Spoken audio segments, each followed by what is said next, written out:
démonstration assez succincte, au moins qui permettra de comprendre et plutôt de visualiser les différents écrans, que ce soit pour le gestionnaire RH qui s'occupe du pilotage de la campagne, mais aussi surtout pour le GP4U côté agent et manager. On a on a travaillé sur un document qu'on trouve, nous, très intéressant parce que, on a beaucoup appris, comme je vous l'ai dit plus tôt et je le répéterai pendant la présentation, de la vague 2024. C'est qu'on a vu que, la distribution des rôles, n'était pas assez clair par rapport aux missions et ce qui était attendu de chaque, entité, que ce soit la DSI, l'équipe fonctionnelle SIRH ou bien les personnes qui sont en charge vraiment du, déploiement du module. Quand je dis en charge du déploiement, c'est-à-dire ce sont eux qui sont confrontés à l'utilisateur final, qui font, les formations si des formations il y en a, qui, travaillent sur des modes opératoires si des modes opératoires il y en a à destination de l'utilisateur final, donc agent et manager. Donc on a identifié 3 acteurs et on pense qu'il est vraiment important, de, bien comprendre, ce que doit ou ce qui est à la charge de telle ou telle entité en amont du projet en phase d'organisation. On vous présentera un peu les ressources et l'accompagnement qu'on prévoit tout au long de cette phase avec les 3 phases, donc une phase de préparation, une phase de test et puis la phase de déploiement jusqu'à la phase de clôture. On a clôturé il n'y a pas très longtemps, au mois d'octobre, la vague 2024 avec les établissements, de la vague et puis les perspectives et qu'est-ce qu'on, prévoit tous?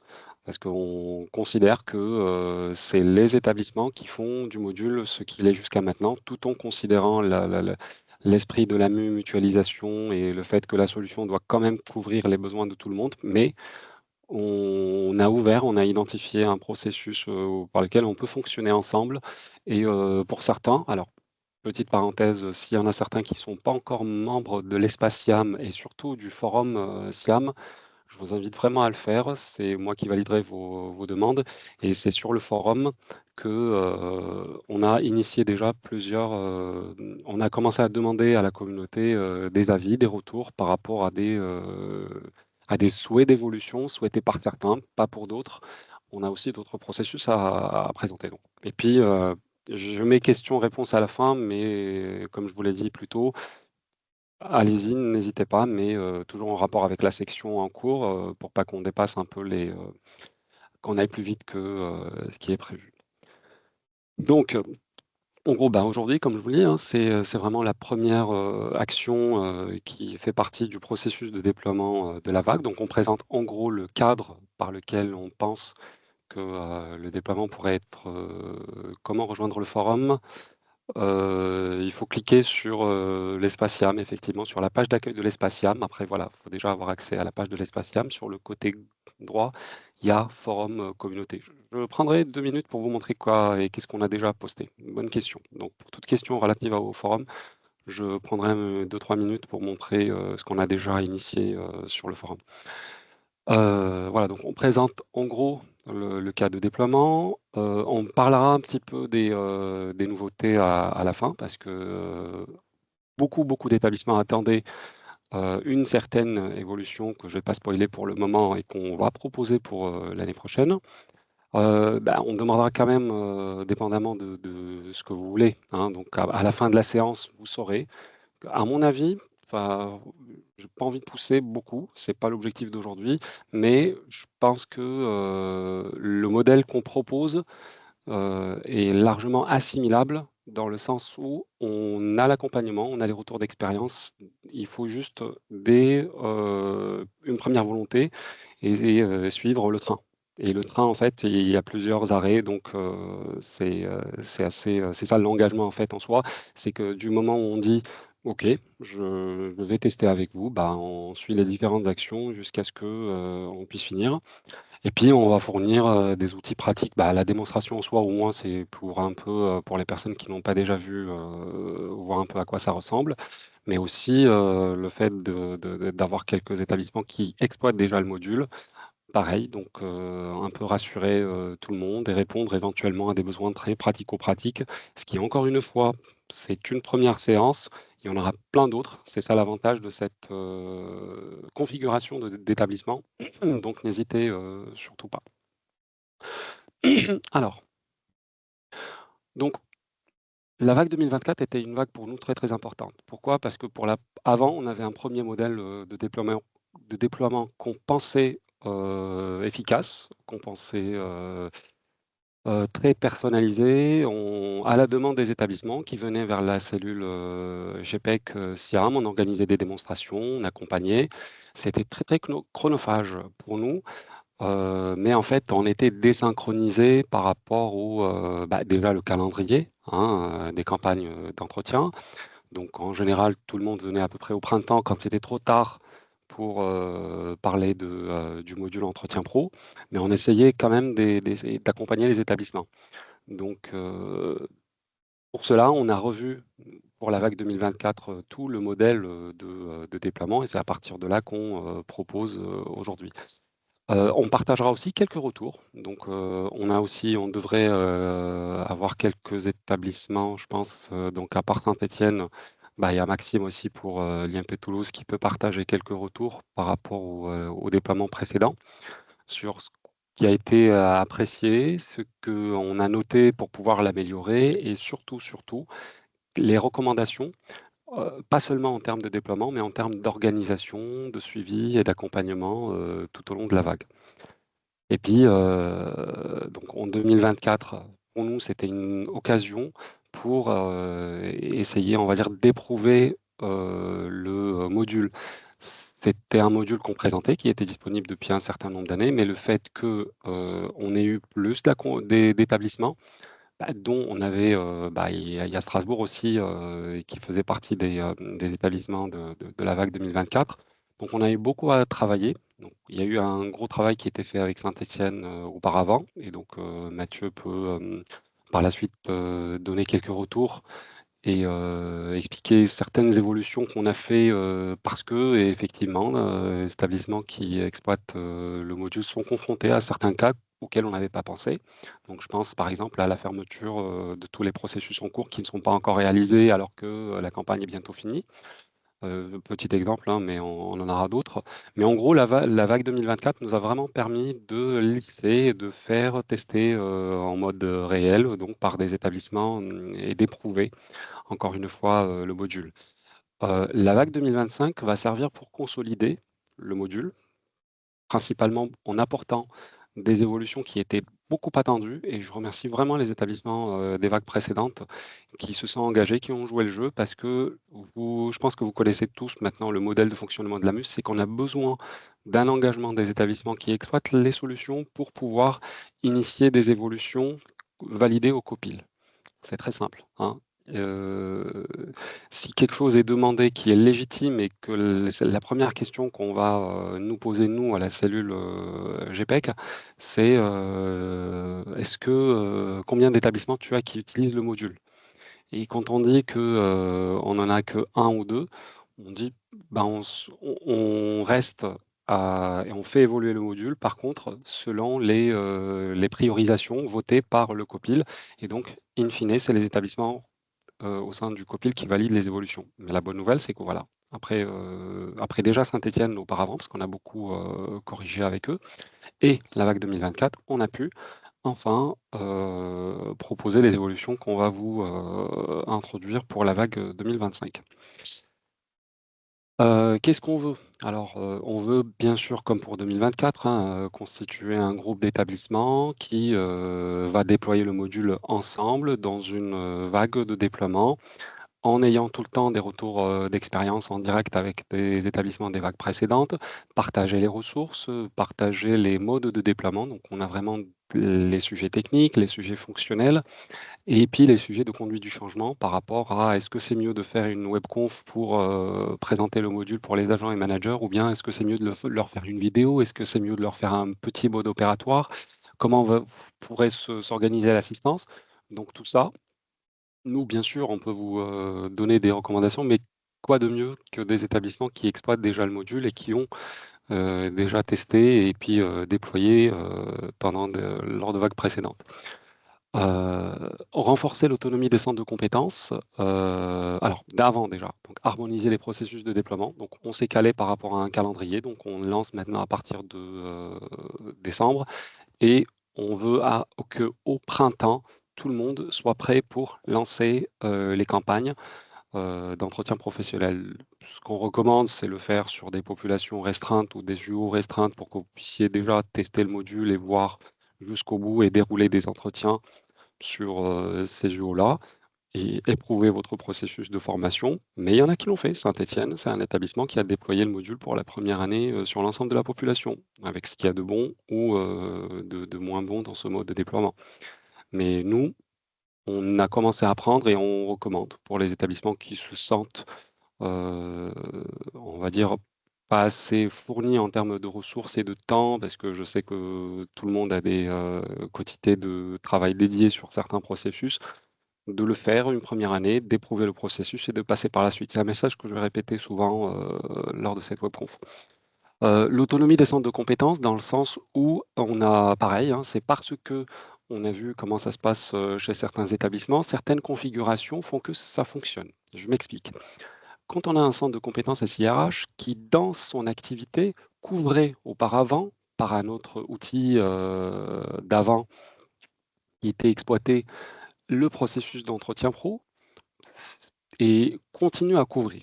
C'est le cas de Saint-Étienne et ça peut, fonctionner. On a eu d'autres établissements où le déploiement, vu que le processus d'entretien professionnel est couvert en termes d'organisation interne par des entités qui ne font pas partie, qui n'échangent pas avec les cellules SIRH, nous, en termes de déploiement, bah, on leur met à disposition un outil, mais le fonctionnement interne, il n'y est pas trop en termes, dans le sens où, j'ai besoin de quelque chose, je vais d'abord voir, l'équipe SI ou je vais voir l'équipe technique alors que moi, bah, je m'y connais pas parce que je suis plutôt une casquette, de métier GPEC et on a vu qu'il y a certaines personnes qui se sont fait dépasser. Ça. D'autres, personnes qui, plutôt ont des profils techniques et qui sont allés trop vite. Ça veut dire qui, du jour au lendemain et là, pareil, si vous avez des retours, n'hésitez pas. Ça se passe très, très bien. Ça veut dire tous les prérequis techniques, ça s'est, fait très rapidement. Activation de GP4U, bof, c'est je clique, c'est fait. Mais en termes d'accompagnement, cette partie-là de faire vivre le module, bah, c'est plutôt l'amont qui était bien fait et la suite qui, bah, c'est parce que ce n'est pas la mission des équipes.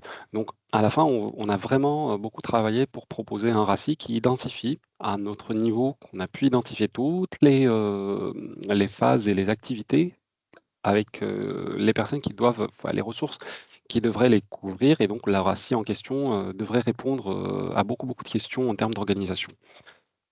Donc standardiser les pratiques parce que, bah, on reste sur un modèle mutualisé donc bien sûr, bah, on est tous obligés de sortir de toute façon le modèle enfin le modèle ministériel. Comment il s'appelle? Aidez-moi, le compte rendu, pardon. Le Le compte rendu, Voilà, d'entretien, voilà. Donc on est professionnel. tous in fine obligés de le sortir au format, bah, qui est attendu et ça, Siam le fait. Mais en termes de pratique, bah, certains établissements, nous disent: «Et ben moi, c'est dans le cadre du processus d'entretien professionnel que je fais ça ou ça». Que je vérifie, je récolte, des éléments pour le télétravail, que, j'évalue certaines choses. Donc ces processus annexes qui, au niveau des établissements, sont plugués au processus global d'entretien professionnel, font que certains nous disent: «Bah, ça couvre pas tout à fait tout». Donc pour nous, en termes de couverture, du processus d'entretien professionnel dans on va dire, dans sa manière la plus basique, oui, on le fait. Mais donc, il faut rajouter ces éléments supplémentaires et on verra que peut-on couvrir. Donc l'outil, il est quand même, assez malléable et avec l'aide d'ailleurs de certains établissements, on s'est dit: «Ah bah tiens, il serait intéressant d'utiliser telle ou telle fonctionnalité en par exemple, les questionnaires pour récolter ou pour couvrir, une partie du processus maison». Et bien sûr, à chaque fois, bah, on essaye de collecter les retours. Ce qu'on a fait avec 2024, bah, on espère le faire avec 2025 et ça, c'est le processus de déploiement et en parallèle, on a vraiment ouvert une deuxième voie qui est le processus d'évolution et donc c'est pour ça que je vous ai invité d'aller voir, sur le forum, des discussions sur, les futures évolutions. On voulait avoir les avis des établissements et puis, pour ceux qui veulent, nous rejoindre, on a carrément des groupes de réflexion avec certains établissements qui veulent, participer, à des activités sur, comment modifier tel ou tel, élément futur dans le module. Donc c'est vraiment un travail en commun. C'est un peu le modèle qu'on veut vraiment, proposer pour faire évoluer le module dans le futur, toujours en veillant à ce que, ça reste, dans un cadre mutualisé. Alors, petit bilan sur, la vague, 2024.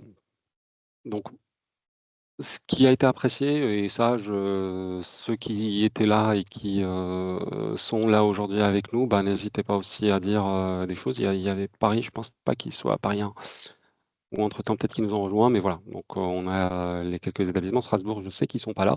Mais en gros, c'est l'accompagnement, c'est le modèle. Tout le monde a bien apprécié cette manière d'avancer ensemble, de faire des points d'étape pour dire une première phase de préparation, on fait un premier point d'étape, une deuxième phase et on fait un point d'étape tout au long du déploiement et c'est vraiment l'ensemble des groupes, d'établissements qui déploient. On fait ça sur toute la trame, de déploiement. Je parlerai plus tard du calendrier et donc les quelques retours que nous avons eus, donc c'est normal, hein, on est content de ce qu'on a fait, donc bien sûr l'accompagnement qu'on a pu, faire auprès des établissements. Donc l'interface utilisateur principalement, c'est GP4U, hein, qui, ne ressemble pas à Siam. Vous me direz: «Ouais, c'est une bonne nouvelle», mais ça a été apprécié, de proposer aux agents et aux managers parce que GP4U, ce n'est pas, seulement, un outil qui permet, de gérer les processus d'entretien pro. C'est aussi, donc petite parenthèse sur GP4U, c'est un outil self-service qui permet de couvrir certains processus. Un processus de gestion administrative dans laquelle un agent peut consulter ses informations personnelles de son dossier sur son espace. Et pour ceux qui le souhaitent, donc, ils activent la possibilité donc, d'ouvrir des workflows et qu'un agent peut demander une modification de ses coordonnées. Donc la modification des coordonnées par un agent envoie un workflow qui demanderait une validation par la RH. Donc ça, c'est un premier volet gestion administrative. Un deuxième volet, GPEC, avec une partie entretien pro et l'autre partie formation. Notre philosophie, c'est de ne pas obliger des établissements qui, exploitent par exemple le module entretien pro, de prendre le module formation pour pouvoir exploiter certaines fonctionnalités de l'entretien pro qui dépendraient du module formation. La philosophie, c'est de laisser la flexibilité et l'autonomie aux établissements, mais quand même, vous payez déjà, peut-être que certains se sont posé la question, vous payez déjà une redevance pour SIAM et cette redevance couvre l'entretien pro, couvre, le module formation, donc pourquoi aller chercher ailleurs? Alors qu'en plus, on a un outil intégré qui a toutes des données qui sont récupérables et exploitables, dans l'outil. Alors Tu est-ce une que question, ouais, ouais, Yacine, tu la vois là? ouais, donc Est-ce que est-ce que j'ai GP4U vas-y, vas-y. est un préalable indispensable pour la mise en place du déploiement de SIAM Entretien Pro? Ça ferait partie c'est un outil plugué. Un agent, c'est tout simple. Comment un agent ou un manager peut-il exploiter ou faire l'entretien professionnel s'il n'a pas une interface? Et donc l'interface en question, c'est GP4U. Il y a le SIAM classique après, hein. Donc l'interface SIAM, pour ceux qui ont vu, vous avez un petit onglet, donc l'espace agent, qui est vert et en fait, c'est le même. Mais GP4U, encore une fois, c'est plus sympa. Vous verrez, dans la démonstration, mais oui, si vous voulez exploiter les entretiens professionnels, tout simplement parce que les agents et les managers doivent se connecter pour, faire les entretiens, heu, ils l'ont. Alors, Benoît, et je sais que chez vous, je pense pas que vous ayez pour le moment un self-service maison? Non, effectivement, nous n'avons pas GP4U chez nous et c'est pour ça que je posais la question en fait. Mmh. Ok. Voilà. Juste pour ajouter, là, c'est Christine, vous pouvez utiliser le self-service, hein. C'est en conformité avec le GP4U. C'est uniquement que l'ergonomie, est beaucoup plus, accessible, d'ailleurs en termes d'accessibilité, elle est mieux notée que le self-service, mais self-service fonctionne, exactement de la même façon. Voilà. Merci Christine. Donc le self-service, c'est l'onglet vert que vous avez dans votre SIAM quand vous l'activez et que vous avez absolument tous les mêmes processus, mais avec une visibilité, plutôt SIAM. Donc l'exploitabilité des données d'entretien. Donc en gros, ça bon, Christine en parlera un peu plus tard, hein, sur les évolutions, mais on peut proposer beaucoup d'extractions. Il y a du BO derrière, donc oups, j'ai plus mon est-ce que vous voyez toujours mon Non, non, Non. on oui, a plus la ouais, présentation, ça bah, a moi sauté. aussi, ça a sauté, je sais pas pourquoi, je vais le Ah, ressortir. c'est bizarre. Ouais, ouais, je vais le ressortir dans 2 secondes. Alors, est-ce que j'avais pris le 24 ou le 25? Non, c'est pas celui-là. Pardon.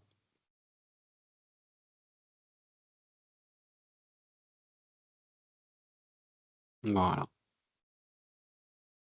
Remplacer, oui. Si vous voulez pas le premier, pourquoi je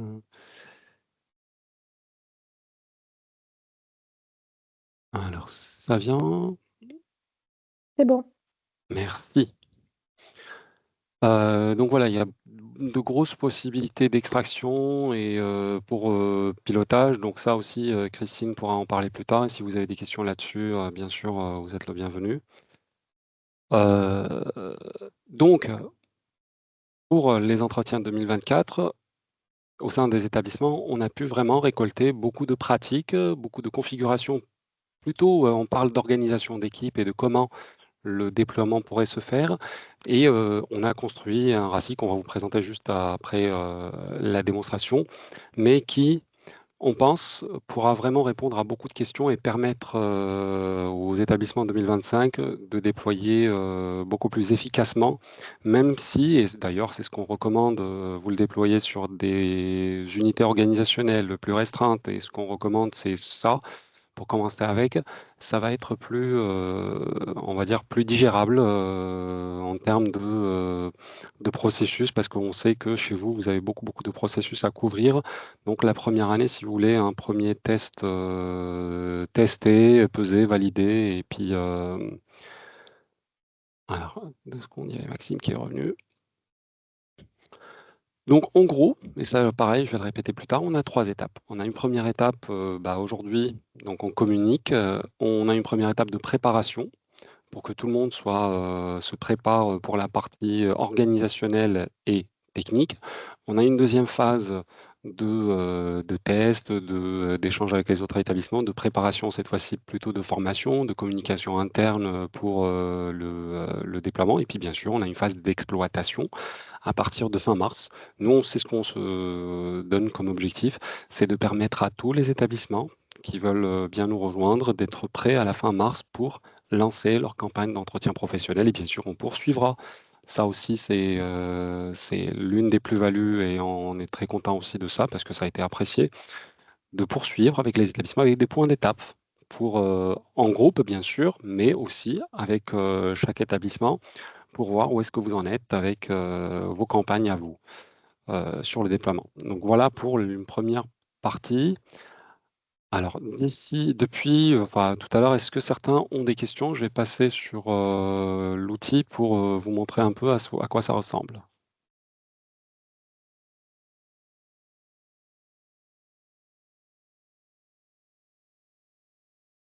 Pas de questions pour le moment. OK. Alors pareil, est-ce que vous confirmez que vous voyez mon écran? Oui. Parfait. Oui, oui. Donc là, c'est Siam, je pense que beaucoup d'entre vous donc connaissent, l'interface, de Siam. Donc je vais me connecter en tant que responsable, avec des habilitations, voilà, toutes simples, pour, le responsable GPEC ou des habilitations qui me permettent, d'initier et de piloter le processus d'entretien professionnel. Donc ça se passe dans Expert RH, développement professionnel et c'est à partir de là, donc évaluation, gérer les processus et c'est à partir de là où je peux lancer ma campagne. Donc bien sûr, pour les besoins de la démonstration, j'ai préparé, une campagne, mais en gros, vous avez 2 onglets à renseigner. Donc un premier onglet qui est, les paramètres communs, donc on va être, surtout sur un cadre de campagne d'entretien et un deuxième onglet qui est paramètres d'évaluation. Qu'est-ce qu'on va, évaluer, dans notre campagne? Quelles sont les différentes sections qui vont apparaître, pour, l'agent et le manager? Donc on a bien sûr un socle qui permet de sortir à la fin avec un compte rendu au format ministériel, mais on a aussi des options complémentaires. Donc c'est comme dans du SIAM, pour ceux qui connaissent pas SIAM.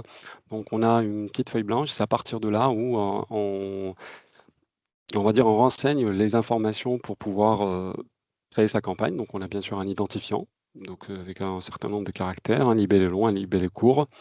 Un modèle dans le sens où si vous avez normalement, c'est un processus redondant et Saint-Étienne le complétera parce que c'est pas une seule campagne, donc retenez qu'on peut en faire plusieurs. On pourrait avoir un modèle qu'on peut faire chaque année. Mais vous allez voir, le lancement d'une campagne, ça prend quelques minutes. Donc c'est là, mais voilà. Donc pour ma part, ma campagne, je l'ai déjà, alors, CPN 25.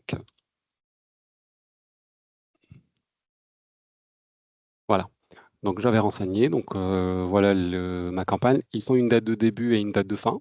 Pour ma part, j'ai mis la date de fin au 30 janvier. La date de début, toujours renseigner la date du jour. Quand vous commencez votre campagne, par exemple, nous, on est le 3 décembre, je peux pas paramétrer une campagne à partir du 2, le jour où je la crée. Donc je peux la créer effectivement dans le futur, mais vous me direz quel est l'intérêt, mais ça peut, mais en gros, voilà, il faut toujours créer, une date, à partir de la date du jour. On a une nouvelle fonctionnalité et ça, c'est, aussi grâce au retour de Saint-Étienne, le mode simulation. Donc le mode simulation en soi, ça permet vraiment de lancer la campagne sans pour autant qu'elle soit lancée pour de vrai, heu, chez les agents et les managers. Ça veut dire que quand ils vont se connecter à leur GP4U, ils ne vont pas voir qu'ils ont des processus à réaliser, donc des tâches. Et pareil pour les mails de notification, ils n'auront pas reçu une notification pour leur dire bah, tu as quelque chose à faire. Tu peux un peu zoomer, Yacine? On demande, on Oui, trouve ça un bien peu sûr. petit. Si tu peux, je Oui, sais. non, non, mais alors vous me dites, ça va comme ça? Ouais, c'est mieux. Parfait. Donc, les paramètres de la campagne, en gros, c'est donc comme je vous l'ai dit, c'est le socle. Donc là, je peux paramétrer par population, par catégorie, par sous-catégorie, par statut. Les critères de restriction, je peux encore aller zoomer encore plus avec l'administration qui pour vous, c'est l'établissement. Donc en gros, hein, le code de votre établissement, et l'UO. Pour ma part, pour les besoins de ma campagne, pour vous aujourd'hui, bah, j'ai choisi une UO. Mais d'ailleurs, encore une fois, je vais encore le rappeler, c'est ce que je recommande, c'est ce qu'on recommande pour le faire, pour la première fois chez vous. On peut faire une campagne sur plusieurs UO. On peut vous accompagner on a des modes opératoires là-dessus. Si vous avez besoin, on peut vous accompagner là-dessus. C'est, donc on peut le faire aussi. Donc, à la question: «Est-ce que je peux, paramétrer ma campagne sur 2 UO ou 3?» La réponse est oui, mais c'est pas en visuel. C'est-à-dire qu'il y a un mode opératoire dédié pour le faire, mais on peut. Voilà, donc en gros, c'est ce qui su il suffit juste de renseigner les dates, les noms et puis, quel est l'éventail, des populations que je veux couvrir avec ma campagne. Est-ce que déjà là, vous avez des questions? Peut-être Mathieu de Saint-Étienne pourrait, compléter, les réponses.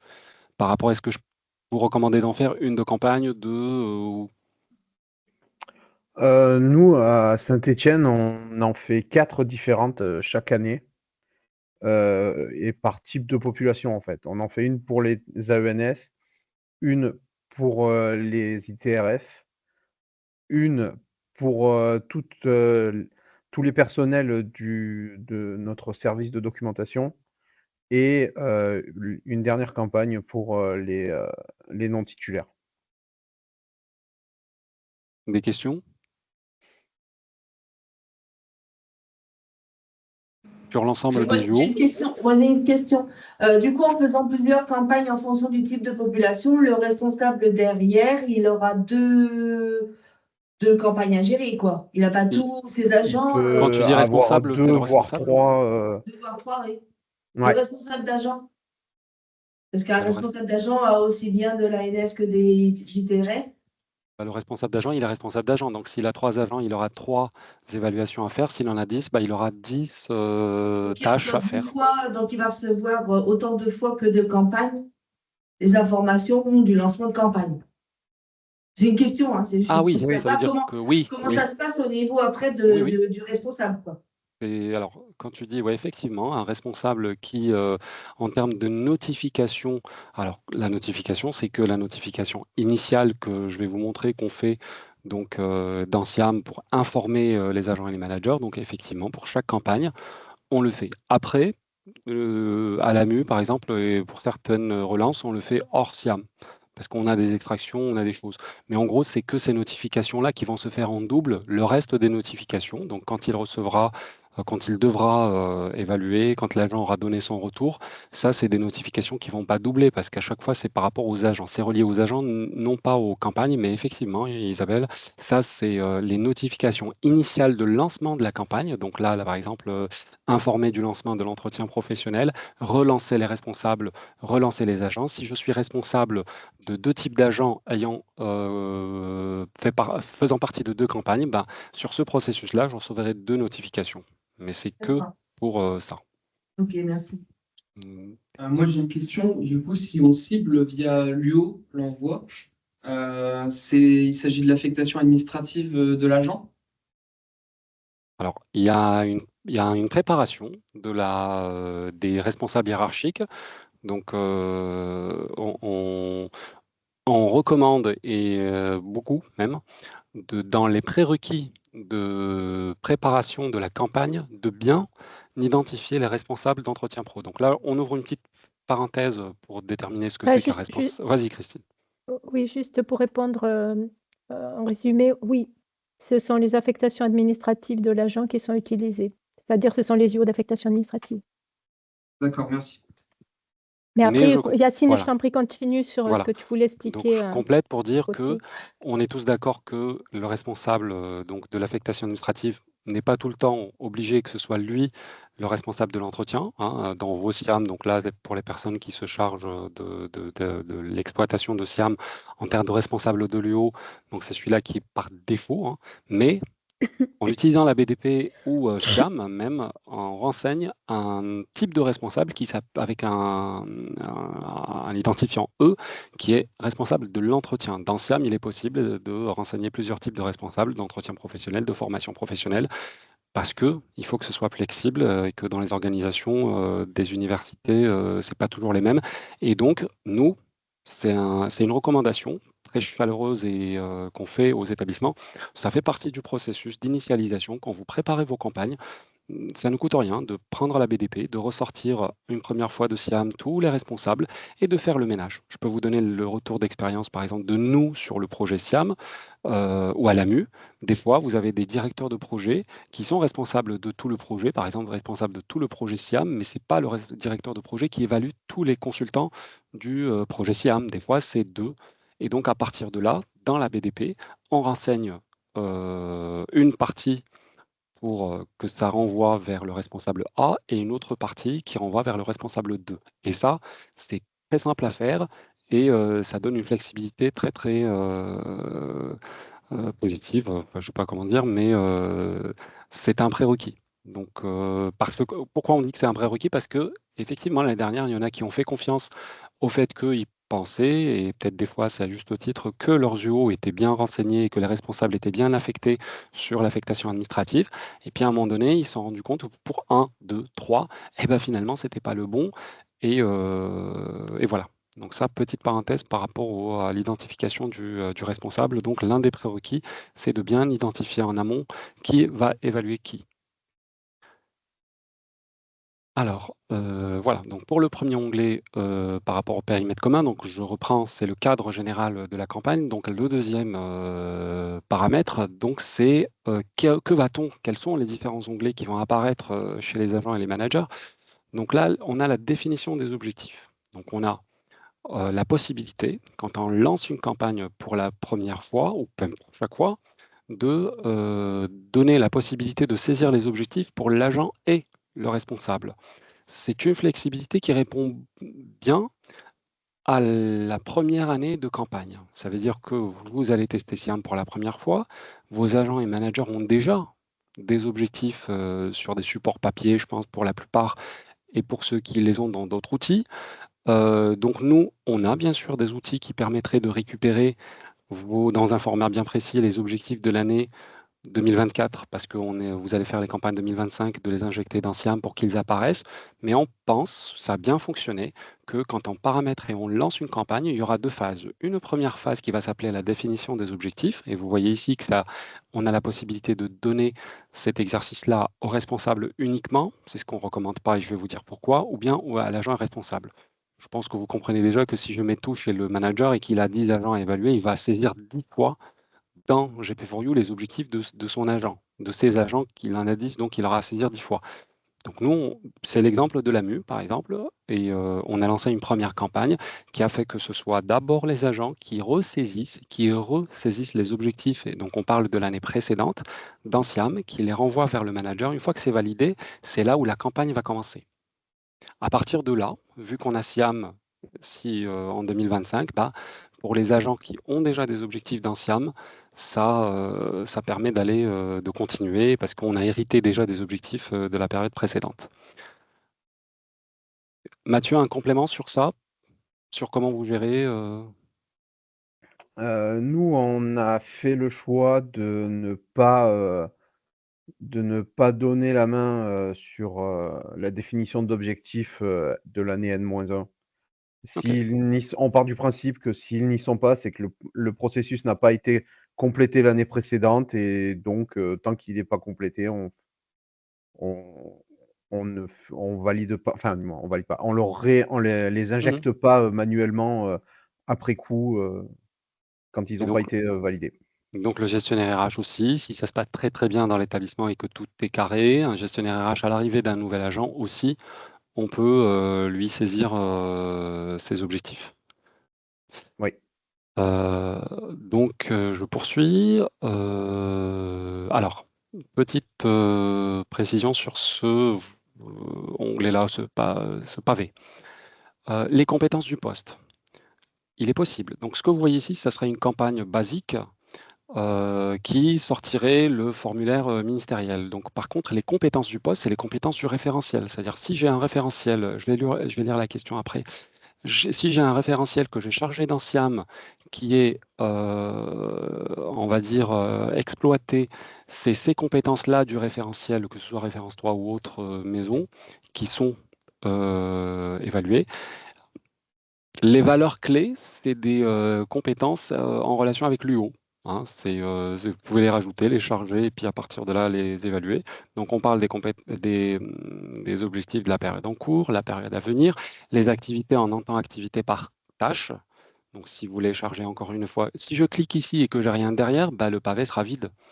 Donc d'où l'importance pour la première année, pour nous, par exemple, AMU, voilà le type de campagne qu'on a à l'AMU. On a rajouté un questionnaire parce qu'on voulait récupérer autre chose, mais ça, c'est le modèle basique d'une campagne d'entretien pro qu'on recommande à tout le monde de commencer avec. Par la suite, vous pouvez rajouter des éléments.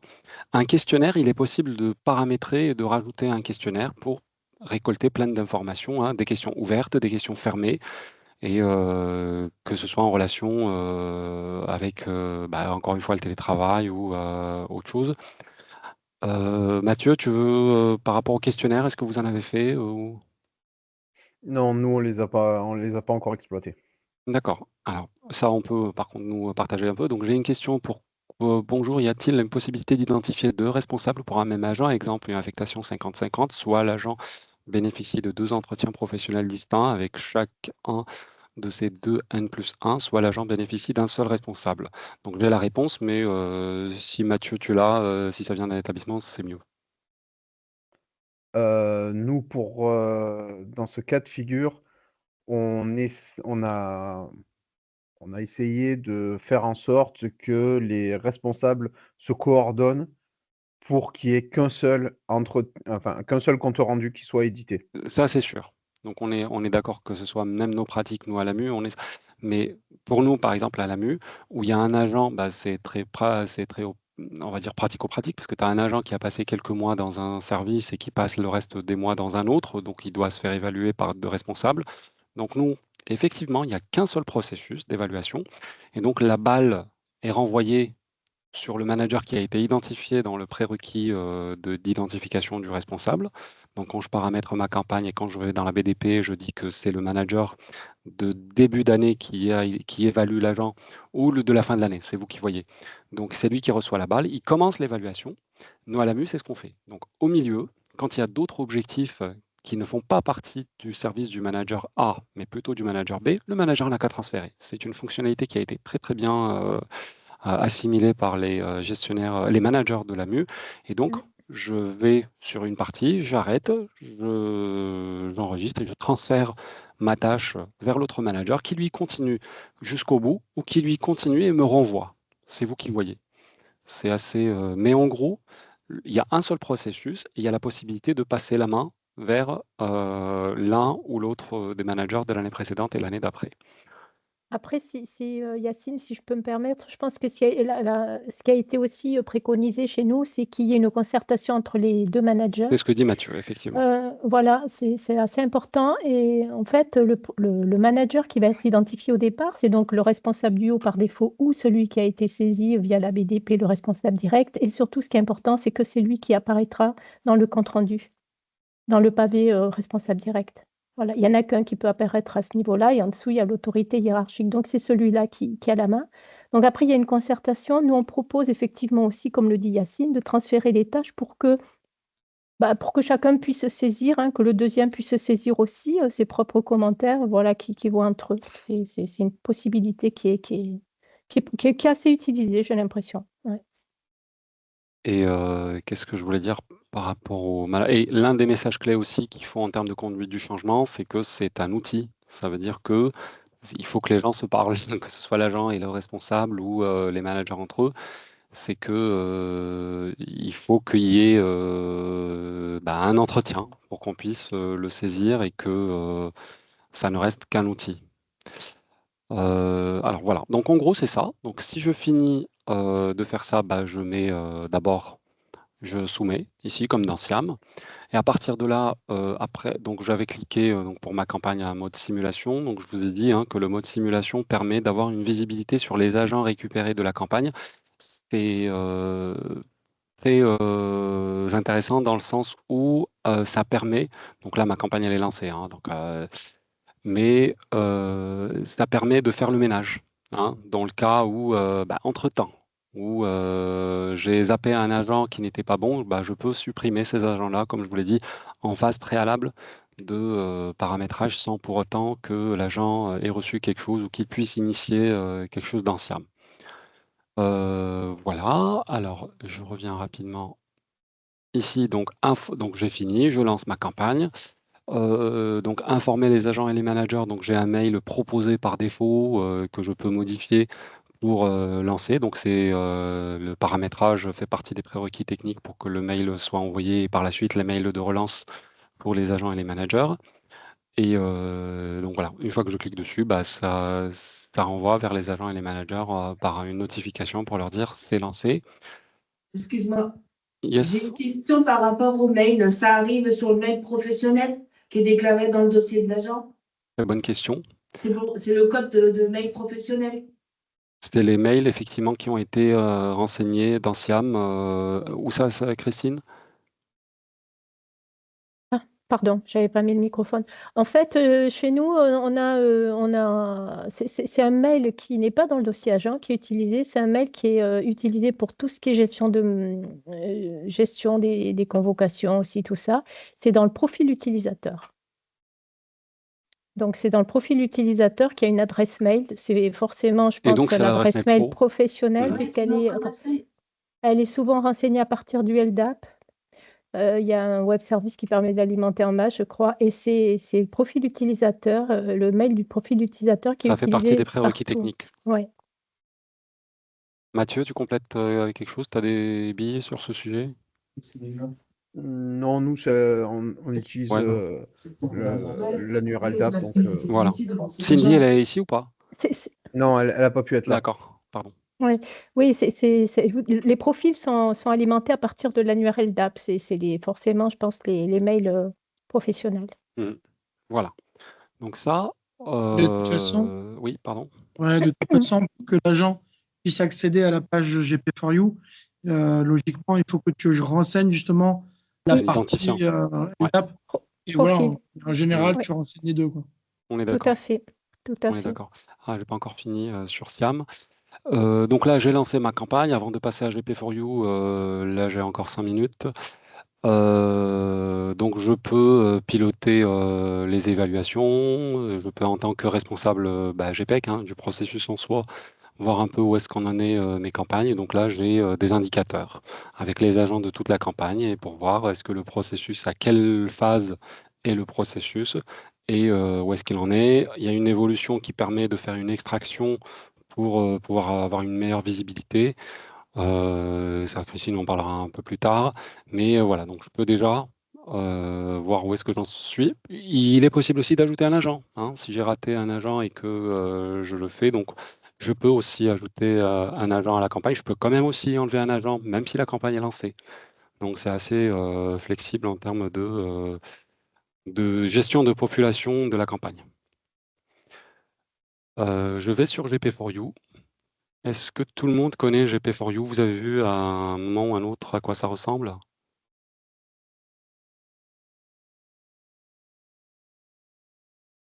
On n'a pas vu de notre côté. OK. Alors GP4U, donc c'est l'interface de gestion enfin c'est l'interface self-service.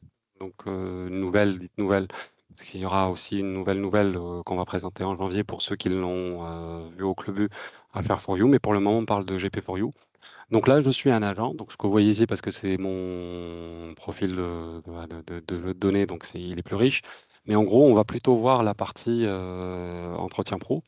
Donc là, j'ai déjà une première tâche qui s'appelle définir des objectifs. Parce que rappelez-vous, dans ma campagne, quand j'avais paramétré ma campagne, j'avais dit que c'est l'agent et le responsable qui définissent les objectifs. Donc j'ai une première tâche, je clique sur le stylet en tant qu'agent.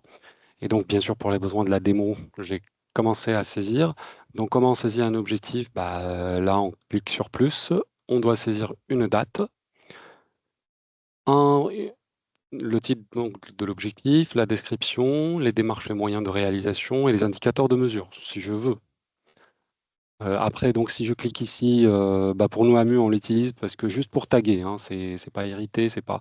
Mais en gros, si je saisis tout l'objectif et que je clique ici, donc c'est un objectif collectif. Pour nous AMU, c'est vraiment tout le département. Et si je clique que sur le service, pour nous, c'est que sur SIAM. Donc c'est juste un partage d'expérience qu'on vous fait. Mais en gros, voilà comment se fait la saisie des objectifs. Donc j'ai essayé d'en saisir un peu plus consistant pour que vous voyez avec la limite de caractère, parce que ça, pareil, c'est un élément important à communiquer quand vous allez déployer le module auprès des utilisateurs. Voilà, donc ça, c'est un objectif qu'un agent saisit.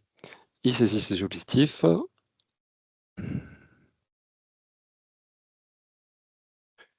Oups, j'ai mis en gros. Alors, j'ai la possibilité d'enregistrer brouillon. Donc, c'est l'un des processus qu'on recommande aussi de toujours travailler avec le brouillon, ou bien je peux envoyer. Donc là, j'envoie, je n'ai plus de tâches, je suis agent, je n'ai plus de tâches. Donc, je vais me connecter comme manager et deviner tout ce qui va se passer. Je vais voir la tâche. On est d'accord? Si on n'est pas d'accord, vous me dites. Oups. Non, c'était 10. Ah ben ça alors, il n'y a pas l'objectif. Pourquoi il n'y a pas l'objectif, Yacine?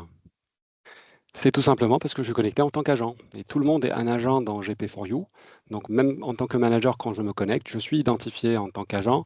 Et donc je dois aller pour choisir l'autre modèle. Et donc là, par exemple, je peux être plusieurs types de responsables. Et là, en l'occurrence, je dois aller choisir le responsable d'entretien professionnel. Et là, donc, j'ai des processus qui m'attendent pour pouvoir. Donc là, j'en ai 2 hérités parce que on avait fait des démos avant. Mais donc, si je clique ici, je retrouve les objectifs que mon agent a saisis. J'ai la main pour les modifier parce que on avait dit, quand on a paramétré la campagne, que les objectifs doivent être saisis par l'agent et le manager. Donc, j'ai effectivement la main pour les modifier si c'est entendu. Donc là, si l'agent a saisi et que le manager est d'accord avec, qu'il n'y ait pas de truc, donc il peut juste les accepter et Et par la suite, il peut envoyer. Et voilà, donc le processus est parti. Donc si je reviens sur le même agent,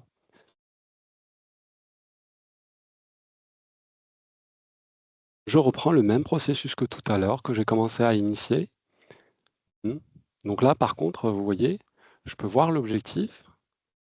Mais là, c'est bon, je peux plus, le modifier parce que, la phase est partie. Là, on est parti vraiment sur la deuxième phase qui est la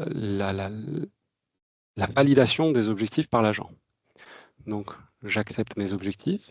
Pourquoi je le fais en 2 fois? Parce que, l'agent saisit, il envoie au manager qui doit accepter, peut-être revoir et il renvoie à l'agent une deuxième fois. Donc c'est pour ça qu'il doit quand même et je mets envoyer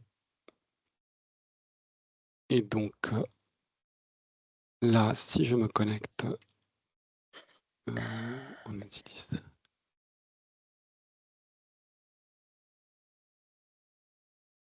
alors c'est P voilà, c'est celle-là. Voilà, donc là, je vais faire mon entretien, donc, le manager saisit la date de l'entretien.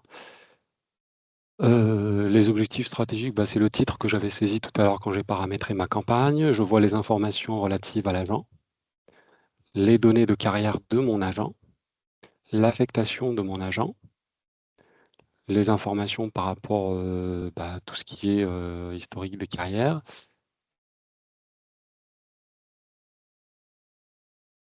Là, c'est moi qui suis identifié comme responsable de l'entretien professionnel, donc je suis le manager qui vient de se connecter. Et là, donc j'ai les objectifs en question. OK? Donc là, je vois que voilà la date cible qu'on avait retenue. Et donc là, j'ai évaluation du responsable pour dire atteint, pas atteint, partiellement. Je valide. Je passe au deuxième. Pareil. Je choisis ce que je dois faire. Et je finis avec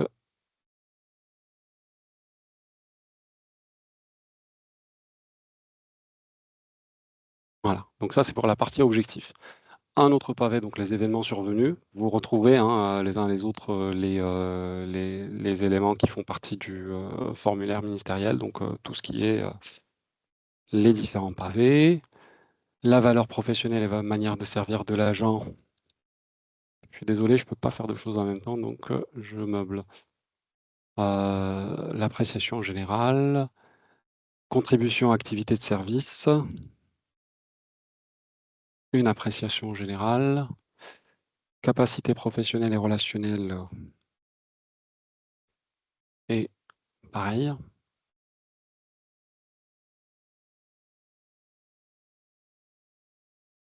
Et là, les objectifs de la période à venir. Donc le manager maintenant qu'il a avancé, on va définir à notre agent des objectifs pour la prochaine campagne et donc cette fois-ci, disons que ça va être, allez quelque part ici. Donc toujours, type, objectif.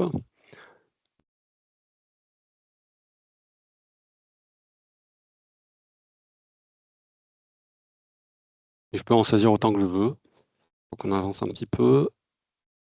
Donc là, commentaire global sur l'évaluation, observation sur l'agent. La synthèse. L'appréciation du manager. Le dernier commentaire facultatif. Donc j'ai un mot de brouillon au cas où, parce qu'on est tous, on le sait, que c'est pas en une traite que le manager va le faire. Donc nous, en termes de conduite du changement aussi, c'est quelque chose qu'il faudra répéter souvent pour dire que il faut, vous avez la possibilité d'enregistrer, de commenter, et puis de poursuivre par la suite. Et puis je peux reprendre hein, là où je m'étais arrêté. Voilà et donc si je finis tout, je peux faire une synthèse, hein, juste pour voir, pour imprimer si je veux. Donc j'ai tous les pavés qui sont là, que je peux, imprimer. Je suis désolé, je vais trop vite. Voilà, donc je redescends tout en bas. Donc là, vous voyez vraiment toutes les sections que j'avais renseignées précédemment. Et là, je mets envoyer. Le manager a envoyé à son agent. Je vais clôturer le processus bientôt. Entre-temps, si vous avez des questions, n'hésitez pas. Oui, Yacine, j'avais une question concernant, au niveau de la démonstration, il y avait à un moment donné marqué consulter la fiche de poste. Je veux Excellent. savoir si la fiche de poste est une fiche de poste sur laquelle qu'on peut téléverser, parce que à l'INACO, nous avons nous-mêmes nos propres fiches de poste, avec la possibilité de téléverser, ou alors si la fiche de poste extrait de SIAM. Siam n'a pas de fiche de poste. Siam récupère les fiches de poste que vous avez, vous. Donc, la réponse est Oui, si ok. vous avez des fiches de poste que vous avez chargées dans Siam, que ce soit référence 3 ou un référentiel maison, c'est ces fiches de poste-là qui vont apparaître pour être consultées. La fiche de poste dans l'entretien pro, c'est un rapport, en fait. Ça récupère les fiches de poste qui sont là. C'est pas en soi c'est pas l'entretien pro qui dispose de la fiche de poste. Donc là, je peux accepter ou refuser. Donc en soi, si je suis en désaccord en tant qu'agent, je renvoie vers le manager et c'est là où un échange, en fait, le processus n'est pas fini. Donc là, pour les besoins, encore une fois, de la démo, ce n'est pas l'objet d'aujourd'hui. Je confirme et j'envoie. Et donc le manager reçoit, accepte, valide. Et pour aller très vite, pour vous montrer à quoi ça ressemble, j'avais quelques campagnes précédentes. Un agent peut consulter l'historique des fiches de poste, l'historique des comptes rendus d'entretien professionnel. Oups, c'était pas la bonne. Est-ce que c'est campagne PNR? Ouais, c'est celle-là. Celle-là, je pense que je vais. J'espère.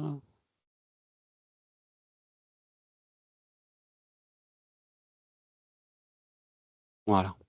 Donc ça, c'est un entretien qu'on a déjà fini. Donc vous voyez, vous me le dites hein, si c'est pas carré ou je vais grossir un petit peu. Voilà. Donc c'est un compte-rendu au format ministériel qui reprend les sections du format ministériel et avec le logo bien sûr de votre établissement que vous auriez personnalisé.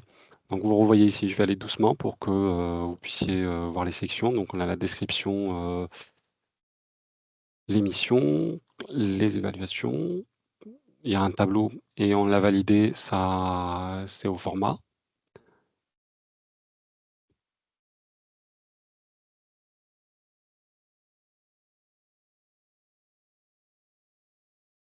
Voilà, donc ça c'est un entretien qui est clôturé, qui est fini. Et à partir de là, donc l'agent peut récupérer son entretien et bien sûr le gestionnaire RH peut récupérer en vrac tous les comptes rendus d'entretien qui sont finalisés. Donc à la fin, vous voyez, vous avez ça. Je reviens à ma présentation pour essayer d'avancer un peu. Là, j'ai perdu 5 minutes. Entre-temps, pareil, si vous avez des questions. Il y a des questions sur les limites de caractère, mais bon, voilà, ça Oui, dépend des zones. Hein, et... on a un document, donc c'est un sujet qu'on a ouvert, donc on a un document qui reprend la limite de chaque section dans le processus, qui sont portés par l'agent et le manager. Donc ça, c'est quelque chose qu'on a vraiment compris qu'il fallait qu'on communique tôt et que même vous en interne, parce que je sais qu'il y a des écrivains dans tous les établissements qui adorent faire sur Word, c'est possible. C'est un outil, il y a des limites, donc c'est un sujet. On a ouvert avec les établissements de la vague en cours. Il y a des limites techniques, on part déjà de ce principe-là.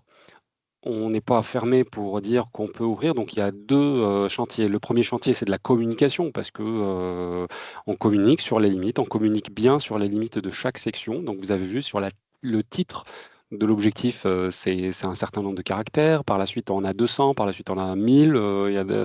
Donc normalement, c'est réfléchi en amont, mais on a ouvert le sujet. Le sujet est ouvert avec certains établissements de la vague 2024 pour les agrandir, mais toujours en considérant la limite technique pour pouvoir le faire. Est-ce que l'interface de GP4U, c'est une question technique, Léi, ou une question fonctionnelle? Est-ce que GP4U est lié à SIAM? Il récupère de SIAM les informations. Le GP4U récupère tout. En fait, c'est un self-service qui... alors, GP4U ne fait pas tomber le serveur SIAM. Si indirectement, ça peut être aussi une question technique. Il y en a aussi certains qui nous ont dit si j'active GP4U et que j'ai 3000 connexions, c'est pas pareil, c'est pas comme dans SIAM. Mathieu, de votre campagne, rappelle-nous On est à 600 en général au total ou à 600 entretiens pro. Voilà. Et donc en termes techniques, je sais que Cindy n'est pas là, mais il n'y a pas de lien. Pas que je sache. Je Voilà. m'avancerai pas trop. Ça, on répondra de toute façon à la question si Ouais. vraiment techniquement les collègues techniques veulent savoir. Juste par rapport à Siam+, je vois que la question porte aussi sur Siam+, et GP4U. Donc je ne sais pas si vous m'entendez. Oui, oui. GP4U, c'est une interface web qui vient un peu comme la base de personnalisation, qui vient qui est, enfin, comment je pourrais dire, qui est connectée donc à la base de données Siam. Donc, mais c'est une interface web distincte de l'interface HR Access. Tout est fait sans rentrer dans la technique, c'est que du Java, donc c'est des bibliothèques Java qui sont utilisées pour faire cette interface GP4U. Donc ça avait été proposé par notre prestataire de l'époque pour améliorer l'ergonomie et faire quelque chose de plus accessible. Et si en plus, c'est-à-dire HR4U, c'est l'ensemble du standard HR Access qui va migrer vers vers des nouvelles pages plus ergonomiques. Voilà. Moi, je ne suis pas trop sur ce chantier transverse HR4U, donc je ne pourrais pas vous en dire plus. Il y a des démonstrations qui ont été faites normalement pendant le Club U. Donc, c'est un package standard qui va être mis en place avec Siam+. Voilà. Et après, derrière, donc, il y aura des appels au processus guidé existant du standard qui seront dans une nouvelle ergonomie ou pas. Ça, pour l'instant, je ne sais pas. Ça dépendra des processus guidés. Voilà. Voilà. Donc la question, les 40 caractères, c'est ce que sur le titre de l'objectif qui a 40 caractères et effectivement, le débat, il est ouvert pour essayer de grossir, mais plus bas, c'est beaucoup plus. Est-ce que le compte rendu est généré, donc c'est un rapport dans un agent quand il se connecte à son GP4U. Vous avez vu, j'ai généré en tant qu'agent le compte rendu, donc il n'est pas stocké en soi dans GP4U, c'est pas de la GED, mais il est généré et un agent peut consulter le compte rendu, comme vous avez vu sur le format PDF. J'avance juste un petit peu, donc là, je passe sur la partie comment vous allez devoir vous organiser pour l'année 2025. Tout ça, c'est en rapport avec ce qu'on a pu faire dans la vague, avec les apports de la vague 2024. Donc, on a constitué un premier RACI que bien sûr vous pourriez personnaliser chez vous, mais en gros, donc si tout le monde est, pour rappeler un peu, donc si je suis R, je suis en charge de l'exécution de la tâche. Si je suis A, je suis responsable de la validation.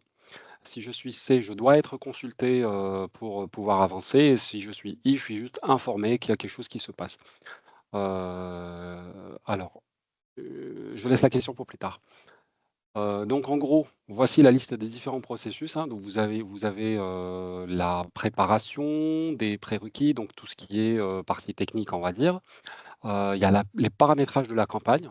Donc là, pareil, vous voyez que c'est plutôt l'équipe fonctionnelle qui est en amont. On parle de, par exemple, aller dans la BDP, toujours en coordination avec l'équipe, on va dire, en charge de l'exécution du processus entretien pro. Aller dans la BDP et valider tous les bons responsables avec les bons agents. Après, on a le lancement, donc lancer la campagne, faire les présentations, mettre à disposition et par la suite l'assistance. Beaucoup de communication et beaucoup de sensibilisation dans le sens où, et ça Mathieu peut le compléter, où faut inviter les gens à pas aller trop vite parce que autant pour un Word, je peux déchirer quand j'ai signé et refaire, autant dans dans Siam, quand on avance un processus, à chaque étape où je valide, je sécurise, ça protège l'agent et le manager dans l'avancement du processus. Et donc, je ne peux pas revenir sur des choses que j'ai validées et signées. Il y a bien sûr des moyens techniques derrière, mais c'est très lourd, mais c'est possible. Mais donc, il y a aussi une partie importante quand vous signez un document électronique que vous recevez maintenant qu'on le fait avec nos téléphones, c'est quand même une signature. et ça, c'est important de le rappeler en termes de conduite du changement. Et donc la formation et tout ça en fait, on vous accompagne. C'est que quand on va commencer, les on organisera, je vais vous montrer comment on va s'organiser à partir de janvier.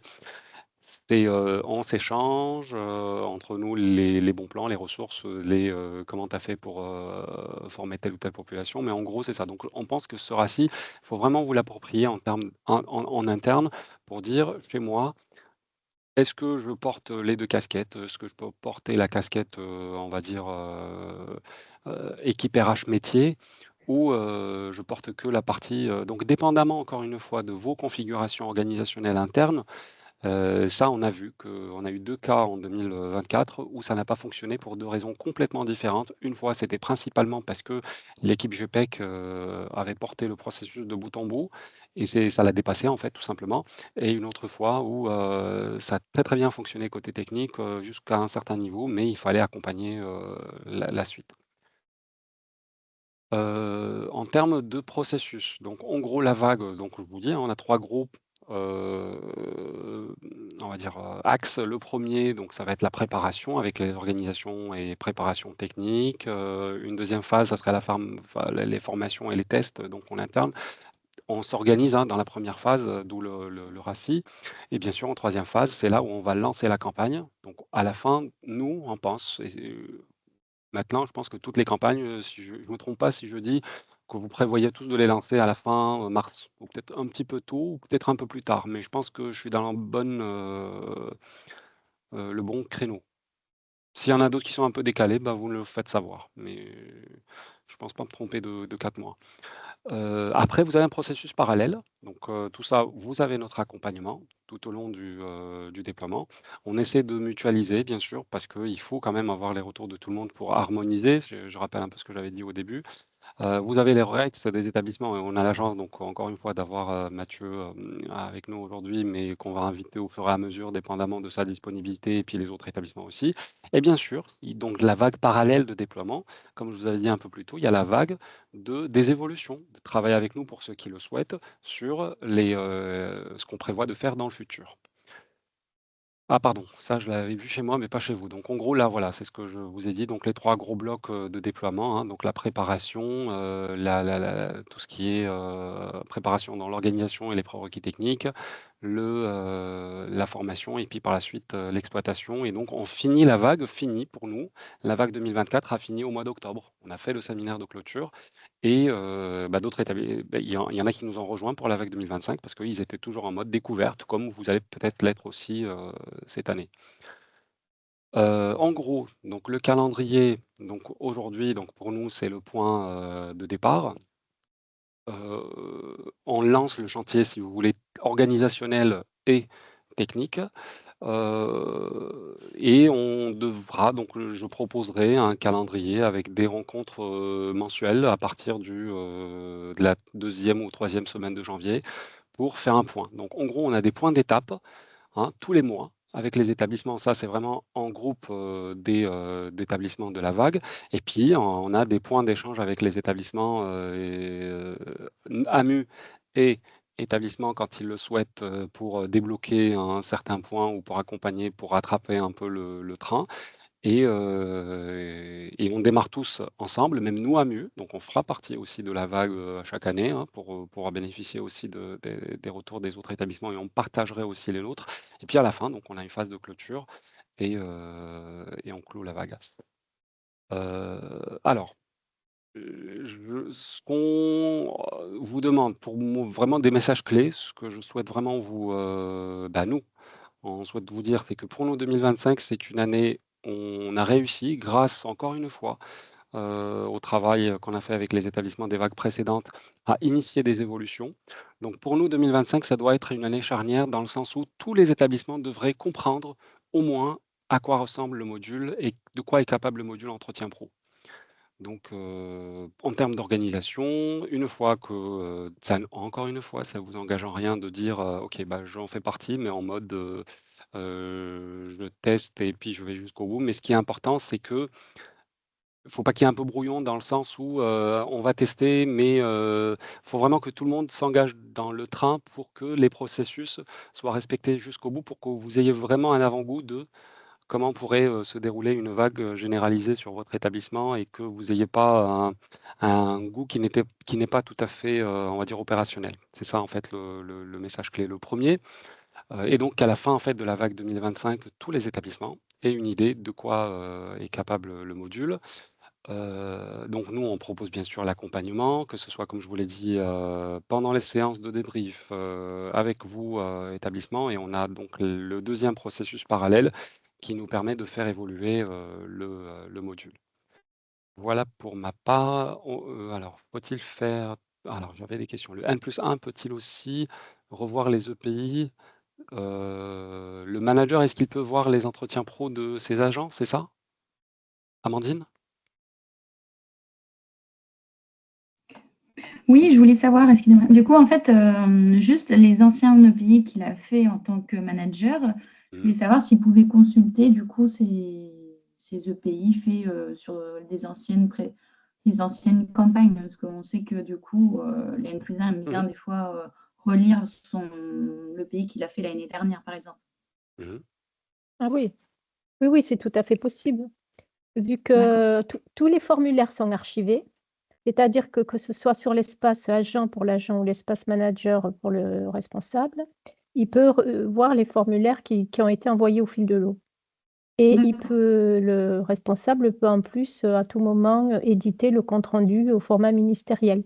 Mais il peut donc imprimer, enfin, ou consulter les formulaires archivés dans son espace.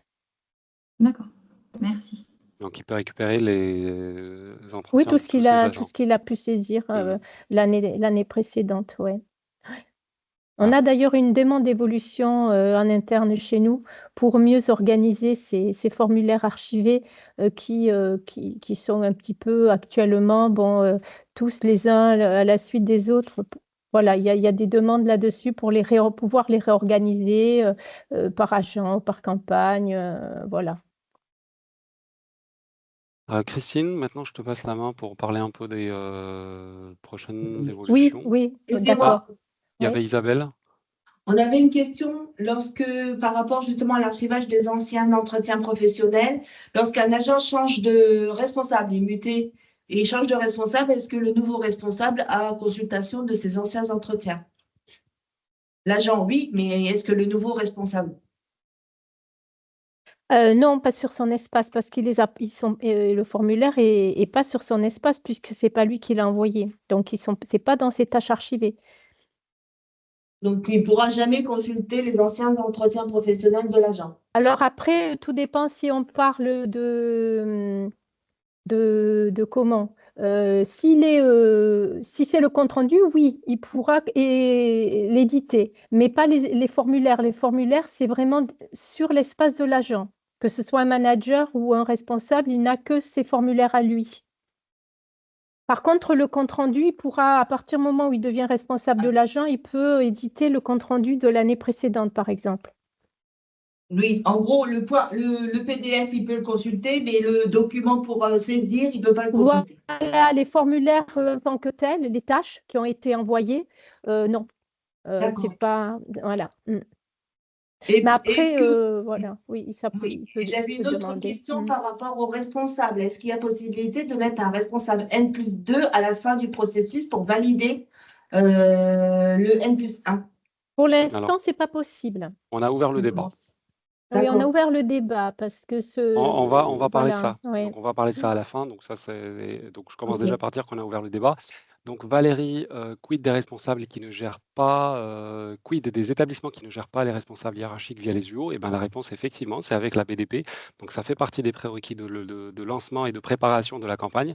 On identifie le responsable avec l'indicateur E, évaluateur, et on ne peut avoir ces, UO toutes cassées avec les mauvais responsables, mais le fait de rajouter, en termes de déploiement, un prérequis qui dit d'abord aller dans la BDP, valider ou revoyez tous les responsables, remettez dans SIAM, et là, par contre, tout va très très bien fonctionner. tu as pas besoin d'avoir des UO avec des responsables qui sont à jour pile poil pour n'importe quelle personne. Donc ça, c'est fait. Est-ce que BO est un prérequis? Non. Pour ceux qui l'ont, c'est une plus-value plutôt, mais pas du tout. Non, BO n'est pas un prérequis. Alors, bonne question d'Agathe, pour la première campagne, quel volume d'entretien pro préconisez-vous? Nous, on préconise, et ça retenez-le, une première campagne, dépendamment de votre organisation. Si vous la faites sur la DRH, par exemple, qui est une personne que vous désignez, donc que ce soit une personne de la cellule SIRH ou une personne enfin, de l'équipe GPEC ou les personnes qui sont en charge de porter le processus d'entretien professionnel, euh, qui doivent, être, on va dire responsables du projet, hein. Rappelez-vous le RACI, on va vous envoyer le support et ça va vraiment vous aider en interne pour vous mettre en ordre de marche. Les équipes SIRH peuvent le faire, mais franchement, elles ont tellement de choses à faire, donc elles sont là en support, mais il faut vraiment quelqu'un, nous on recommande ça, qui est quelqu'un alors et donc Mathieu le fait, hein, voilà, donc il est responsable SIRH et il porte le processus de bout en bout, mais vraiment ça dépend des organisations des établissements. Quel volume? Donc le volume, on recommande de le faire au sein d'une UO ou 2. Alors dépendamment si, Agathe, moi je le verrais bien chez toi et à la DSI par exemple. Pour la première année, comme quoi tu testes tout. Mohamed Dilala, donc il peut, faire aussi s'engager, pour la partie, on va dire technique et je sais que vous vous entendez bien, donc ça peut bien marcher. Mais voilà, donc nous, on recommande pour une première année de tout tester, que ce soit fonctionnellement, techniquement. En termes de conduite du changement, c'est important, hein. On va beaucoup en parler quand on va commencer les sessions d'échange sur la formation des utilisateurs, l'accompagnement, l'assistance niveau 1, quelqu'un qui a oh non, j'ai validé trop vite ça, non, non. Voilà, donc ça, c'est important. Et Yacine, si tu me permets, je vais compléter en disant que de prendre deux UO et de ne pas se borner uniquement à la DRH.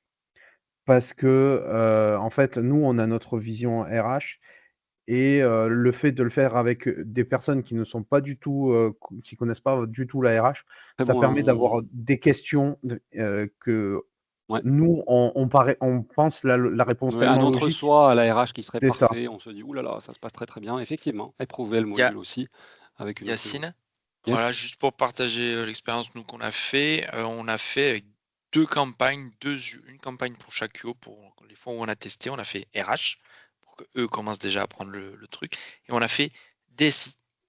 Voilà, voilà, donc on est resté cantonné sur ces Mmh. deux Sur le services. couple DRH-DSI Ouais, et ça voilà, sachant que la DSI, côté DRH, c'est pas du tout leur truc et inversement, ça mmh. permettait de voir un petit peu les 2 côtés de la pièce. Mmh. Je confirme, nous aussi à Saint-Étienne, c'est les premiers tests qu'on a fait, c'est DRH DSI. Christine, quelques mots là sur les évols pour la prochaine vague? Oui, alors, on va aller assez vite. Je ne vais pas vous parler des corrections qui vont être livrées là Mmh. dans la PRD de 2040 qui va arriver là début février Mmh. 2025. Par contre, on a trois évolutions Je passe à la majeures suivante si qui tu veux ou? non, non, là, on a les 3 D'accord. évolutions majeures par contre que je vais, que j'ai indiquées là.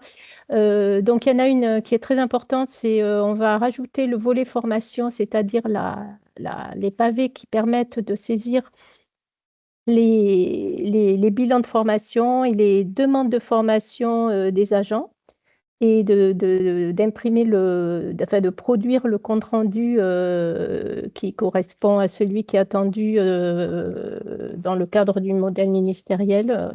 Je ne sais plus, c'est le C9, je ne sais plus, Marie-Laure saura mieux le dire que moi, l'annexe C9 Et bis. c'est l'annexe C9 bis, oui. Oui, c'est ça, voilà. Donc on a toute cette partie qui est en train d'être réalisée. Et encore ce matin, on était en train de faire une séance de test pour voir ce que le prestataire a réalisé. On va aussi on va aussi diffuser une évolution pour que dans les pavés des comptes rendus puissent apparaître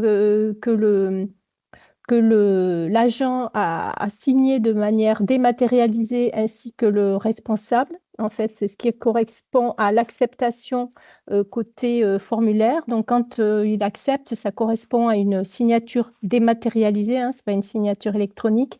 Et donc, on s'est appuyé sur ce qui est fait sur STEV, qui en fait produit des comptes rendus comme ça avec cette mention signature dématérialisée avec l'horodatage. Donc ça, on va aussi le diffuser prochainement là, pour la prochaine campagne. Et puis un rapport d'avancement. Tout à l'heure, Yacine est passé sur des pages qui permettent de voir l'avancement de la campagne agent par agent. Donc, c'est sous forme de pages. Et là, ce qu'on propose, c'est un format Excel pour avoir quelque chose de beaucoup plus facile à manipuler et pour mieux identifier les agents en fonction des étapes d'avancement. Les agents agents ou responsables, enfin, savoir où en est l'avancement de la campagne de façon plus facile, quoi. Avec au format Excel, c'est plus facile pour filtrer, ce qu'on ne peut pas faire sur la page web, enfin sur la page HR Access. Voilà, ça c'est trois évolutions qui arrivent donc en février. Parle aussi un peu de BO. Ah oui, alors BO, ça c'est livré. On a diffusé un univers BO personne qui a été enrichi de l'ensemble des données du module d'entretien professionnel pour pouvoir faire des requêtes par rapport à l'ensemble des données qui sont saisies dans les formulaires, dans les EPI. Voilà, toutes les données ont été rajoutées dans l'univers personne. Est-ce qu'il y aurait éventuellement des queries aussi mises à disposition Non, c'est ce que tout à l'heure j'ai répondu. Ouais. Il y en a, pour ceux qui maîtrisent les queries, il n'y en a pas qui soient diffusés avec la solution Non, SIAM non, on en a concernant pas. l'entretien pro. Moi, je Mais- réponds à la question. Alors, si tu as après, des bien idées, sûr, franchement, je suis preneur. Hein, je sais pas. Qui est-ce qui a. C'est Céline de l'INALCO. Non, c'était Oui, pour savoir oui, voilà, voilà, s'il y oui. avait des établissements qui avaient utilisé les queries, parce que Alors, c'est vrai que on nous, peut. Céline, je peux te dire, parce que rappelle-moi, vous, BO, vous l'avez ou pas? alors, on a BO et on Ouais. a fait la formation query et on apprécie bien Voilà, query donc aussi. Donc, excellent, très bien. Bah, écoute, les queries, c'est très bien, ça sera le message du printemps et on va rappeler que les queries, c'est très très bien et qu'on veut relancer. Et pour l'entretien pro, on peut le faire. Donc si certains d'entre vous ont des propositions, Samir est assez ouvert pour nous aider sur ça. Donc on peut avancer effectivement à côté sur des queries.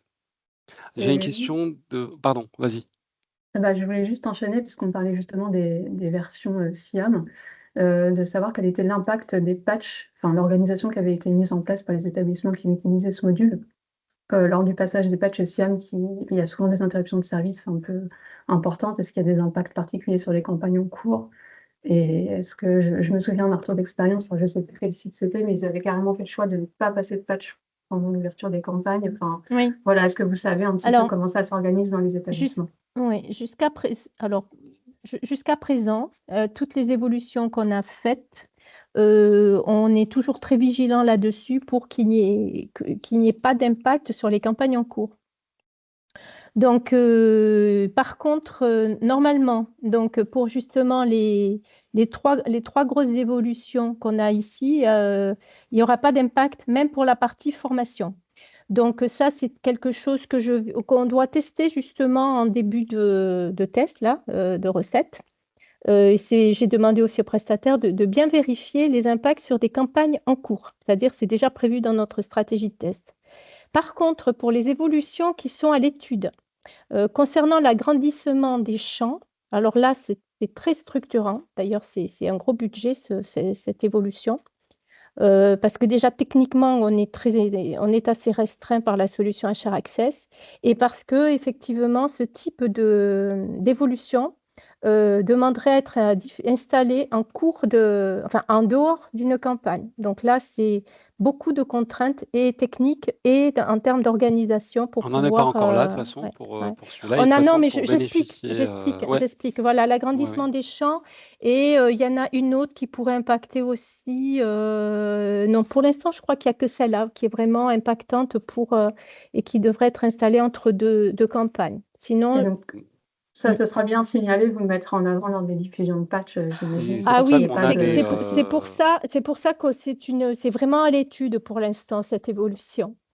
Parce qu'il y a un arbitrage, il y a un impact budgétaire, il y a un impact organisationnel, puisqu'on ne pourra pas le mettre dans n'importe quelle version. Oui, c'est un gros... Ouais, il y a une étude là-dessus à faire. Et sinon, indépendamment de ces versions-là qui seraient un peu particulières et qui toucheraient vraiment le module entretien pro, est-ce que vous savez comment les établissements se sont organisés? Parce que bon, même si ça n'impacte pas les campagnes en cours, il y a quand même des interruptions de service qui sont parfois relativement longues pour certains patchs. Est-ce que Mathieu? vous savez si les établissements, je ne sais pas, ont décalé des passages de patch plutôt, je ne sais pas, en fin de Mathieu, il n'y a journée pas ou mieux les que lui pour week-ends? répondre à la question. Je vais reprendre la question du départ, à savoir, c'est nous qui avions fait le choix la première année où nous avons déployé le module sur tout l'établissement, de bloquer toutes les installations de patch pour éviter tout parasitage. On l'a fait vraiment que la première année, les 2 années suivantes, on n'a pas hésité, on a installé nos patchs au fur et à mesure. On n'a jamais constaté de problème avec nos campagnes derrière. Donc, à ce niveau-là, je confirme ce que disait Christine, que ça a pas d'impact. Et quant à nos installations de patch actuelles, on essaye de limiter autant que possible en faisant nos installations de patch à entre guillemets «des jours fixes». On essaye de prévenir, autant que possible tous les responsables. Bon, ça peut arriver qu'on oublie une fois ou 2, mais de manière générale, on essaye de prévenir qu'il y aura une interruption de service et que en général, nous, on essaye de bloquer que sur une demi-journée. Oui, bah, Ça, du c'est coup, par c'est... exemple les différents sujets qu'on peut voir quand on va faire les sessions d'échange sur comment les interruptions peuvent être organisées après. Je sais pas, en termes de fréquence, c'est pas toutes les semaines. Bah, après, c'est vrai que ça dépend. Là, nous, on est un petit peu en retard parce qu'avec la migration, voilà, c'est un peu glissé, et cetera. Donc, du coup, on a tendance à faire des lots de patchs et donc ça prend plus de temps. Évidemment, si on était en pleine campagne, je pense qu'on les passerait un par un et on éviterait de les cumuler pour faire des interruptions de service plus courtes. D'accord. Et OK. voilà, c'était juste pour avoir un J'ai un une retour question de d'expérience. Valérie. Donc, est-ce qu'il n'y a pas de signature du chef de l'établissement? Donc avec ce processus, il n'y a pas de signature du chef. Donc pas de signature du chef dans le sens N+2 dans SIAM, j'ai bien compris que non, il n'y a pas et vous êtes d'accord. Après, Mathieu, comment vous faites? Aussi chez vous, comment vous faites pour, ouais, faire, vas-y. Nous, jusqu'à l'année dernière, on imprimait les comptes rendus et on les faisait signer au chef d'établissement. Cette année, on l'a fait que pour, les comptes rendus qui devaient être, renvoyés au rectorat ou au ministère pour les, personnels BU. Mmh. Alors peut-être d'autres questions sur, est-ce que j'ai raté une question?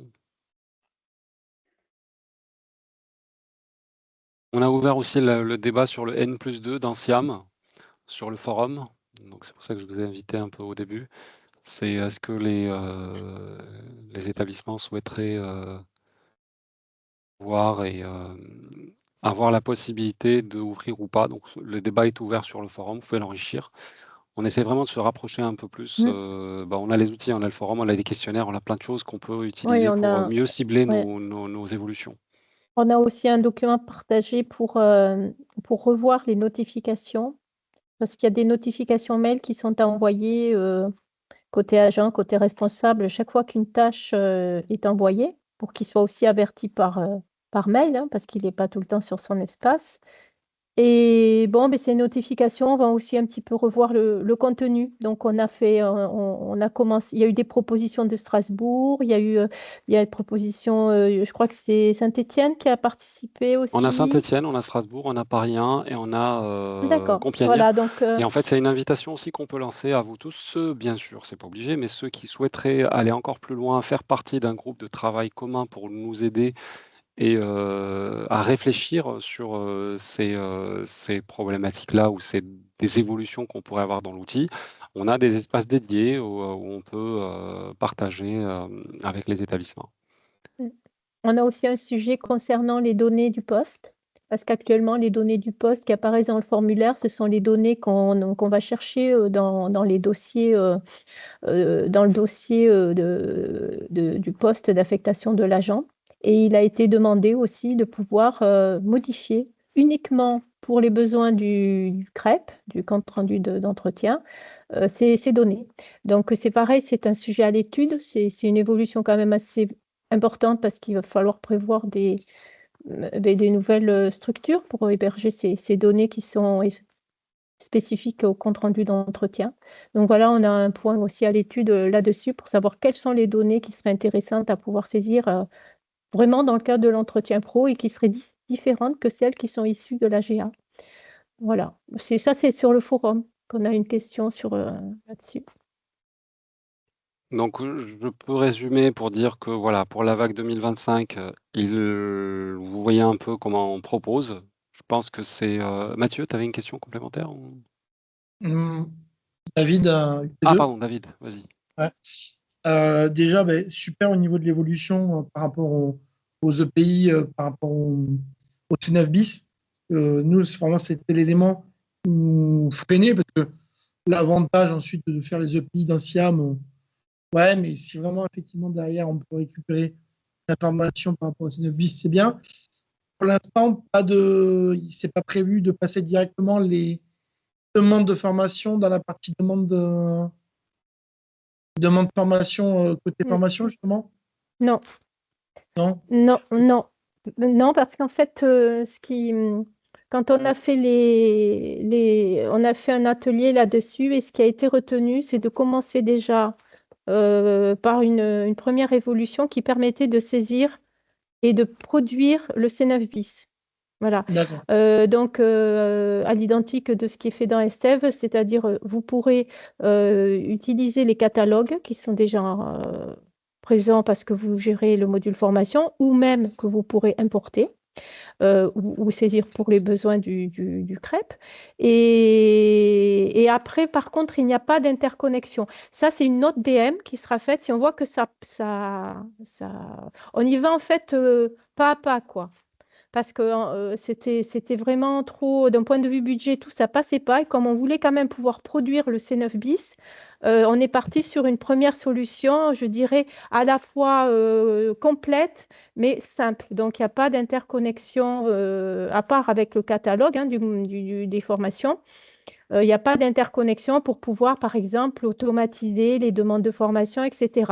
Mais le besoin, je l'ai en tête, je l'avais déjà spécifié.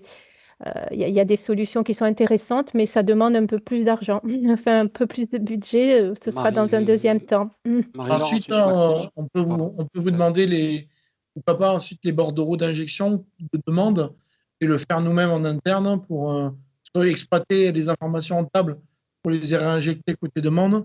Je pense que ça, on Après, peut aussi le faire. oui, bien sûr, ça c'est une très bonne idée parce que vous pouvez effectivement récupérer via Query ou BO les demandes qui ont été formulées dans les crêpes, enfin dans les formulaires, et puis après les injecter via bordereau. C'est une bonne idée, oui. Oui, il y a toujours des solutions. Et puis aussi, les demandes peuvent être, si vous mettez en place, si vous activez les processus guidés de demande de formation, les demandes peuvent être faites par les agents directement et on est en train de mettre en place une petite évolution pour pouvoir identifier des demandes issues de l'entretien professionnel. Voilà. Okay. C'est-à-dire qu'au moment où il fait sa demande, il peut dire que c'est une demande qui avait été faite dans le cadre de l'entretien professionnel. Est-ce que ça serait compliqué un petit peu comme finalement pour la partie formation, tu sais, sur la partie, que ce soit la partie attestation ou autre, logiquement, on peut mettre la signature de la responsable de service. Est-ce Oui. que potentiellement, on pourrait imaginer aussi, pourquoi bien entendu le livret à vide avec une image vide, mais pourquoi pas injecter également la signature de la présidence ou un logo, quelque chose comme ça, en bas de page, pour pouvoir Aussi, Ah. ça peut être Pour la peut-être partie intéressant. autorité. Ah Ouais. oui, pour la partie autorité hiérarchique. Alors, bien entendu, c'est à l'établissement de choisir, hein. Mais si on met à blanc, Ouais. ben, ça sera derrière chaque pays particulier remonte soit dans un outil parapheur, soit en papier pour signature à la présidence. Et ensuite, un établissement, on peut dire, au vu de la taille de l'établissement, derrière, ben, on met directement la signature de la présidence, quoi. Oui, ça, Bon. on pourrait mixer donc la partie signature dématérialisée, puisque effectivement le N+1 et l'agent, eux, ils ont validé, ils ont accepté, donc ça c'est une signature dématérialisée que donc on trace avec un eurodatage. Et après, Merci effectivement, Marie-Laure. peut-être au moment de la production du compte-rendu, peut-être insérer ce logo, cette signature-là, cette fois-ci électronique, donc cette petite image qu'on a sur les attestations ou oui, sur les attestations, par exemple, ou je ne sais Oui, plus, voilà. Oui, pourquoi pas, c'est vrai, c'est une bonne idée. Pourquoi pas. ok, Bah, merci. on note, on note. Maxime? Ouais, je rebondis sur ce que disait David, en fait. Donc du coup, que vous parliez donc de la partie, dans l'entretien pro, la partie, hem Pour les formations? défini des parties définition des formations. J'ai pas retenu le sigle le CI, non, je l'ai pas retenu. Le volet Donc formation, ouais, Mm. ça j'ai capté un truc, Christine, mais du coup, je sais pour m'en assurer.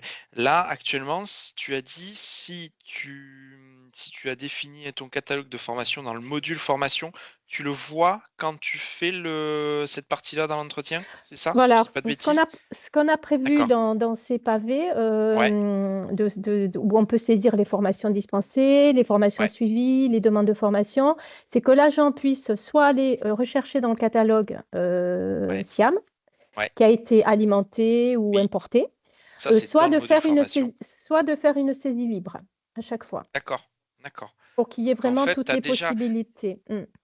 dans ce que vous avez prévu, c'est prévu pour quand ça à peu près? La diffusion, elle est prévue pour février. D'accord. Et j'espère que deux, trois parmi vous, Et David, euh, Mathieu et Maxime, tiens, alors là, vous pourrez, sur votre pré-prod, dès que c'est diffusé, l'installer, faire quelques tests pour, voilà, en tant que Ouais, site on va voir. pilote. J'en profite pour faire un appel à candidature. Donc oh en là fait, là, c'est la première brique pour faire la liaison en fait, parce que là déjà tu as la première, j'aurais tendance à dire, tu as le module formation il se déverse pas, mais tu peux Oui, aller voir dans oui, ton oui, module formation et qui c'est- alimente oui. ton module entretien formation.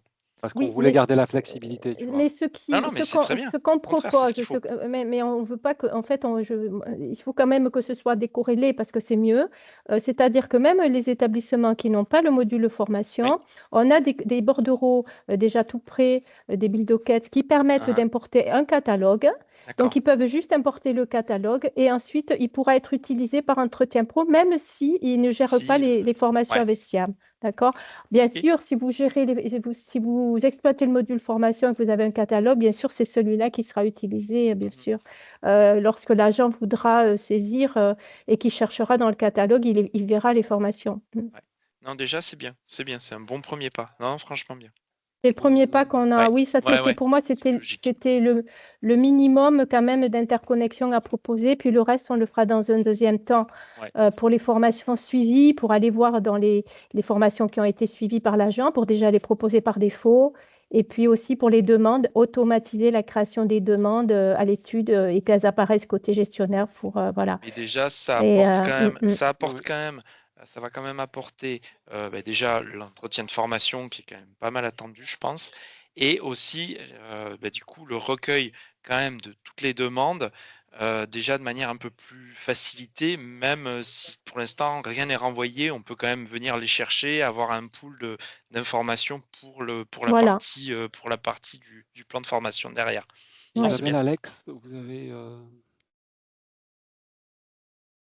Oui, j'ai une question. Si la campagne d'entretien pro a été lancée et qu'il y a eu un changement de responsable entre-temps, mmh, est-ce qu'il suffit du coup aller dans le dossier de l'agent et changer le responsable d'entretien pro?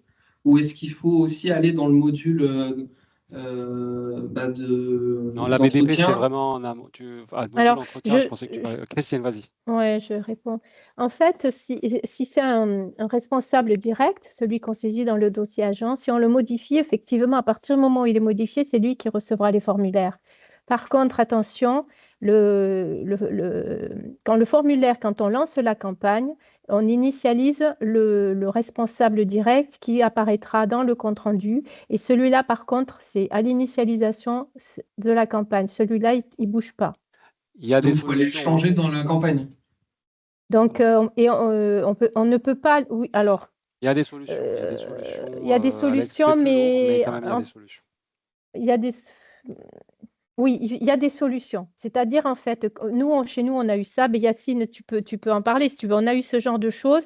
Bon, ce qu'on fait, c'est que il y a un processus qui a déjà été initialisé avec un premier responsable, on peut clôturer le processus et en recréer un dans le cadre de la même campagne pour que ça soit créé proprement avec le nouveau responsable. En fait, ça dépend le contexte. Tu vois, si Ça c'est dépend du contexte, en positif et fait. que ça se passe bien et Ouais. tout, il y a une manière de faire. Bah, si c'est un peu harsh, il y a aussi d'autres manières de carrément supprimer l'agent de la campagne, le rajouter Et ça, c'est plutôt une autrement. intervention technique ou c'est plutôt de la gestion? Alors ça, c'est plutôt, c'est les deux. Tu vois, c'est dépendamment des profils des établissements. C'est pas, c'est où c'est technico/fonctionnel. Voilà, ce type d'intervention, ce cas-là que tu viens de sortir. Par contre, un cas normal où tout se passe bien, bah, un manager peut transférer tout simplement directement l'entretien vers le nouveau manager et ça continue. Ah, il peut faire le transfert lui-même, le responsable? Mais l'ancien. L'ancien responsable? Un ancien, oui, ouais, le manager en cours peut toujours transférer. Il peut transférer deux parties. Il peut transférer Ouais, ou d'accord. une partie de l'entretien. Donc, vraiment, dans le cas où un agent passe une moitié de l'année chez l'un ou chez l'autre, donc là, je te transfère, tu continues, tu me renvoies, ou je peux carrément te transférer tout le rôle que j'ai par rapport à ça et tu continues. Mais ça fait partie aussi des cas qu'on va étudier et auxquels on aura face. Et d'ailleurs, d'où la présence de Mathieu et de ceux qui ont déjà déployé, qui peuvent nous apporter. Mais effectivement, c'est des questions très, très pointues, très légitimes et Je ne mais sais pas, tout de peut-être suite, on peut dire oui. ou si vous êtes présent encore, comment vous faites quand il y a des changements de responsable en cours de campagne?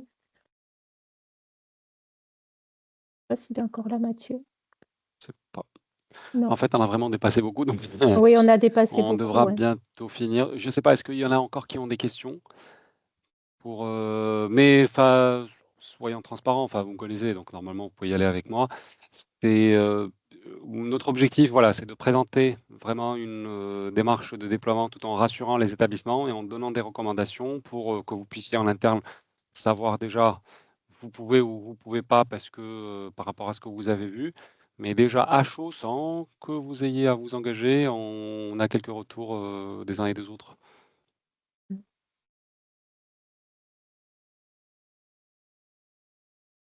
Alors ensuite, au niveau vous devez passer le calendrier, façon de parler, mais nous, on avait déjà un petit peu dépouillé un petit peu le module EPI, et je pense qu'effectivement, on commencera à le déployer à avril-mai Donc on est bon, sur, ouais. sur deux services.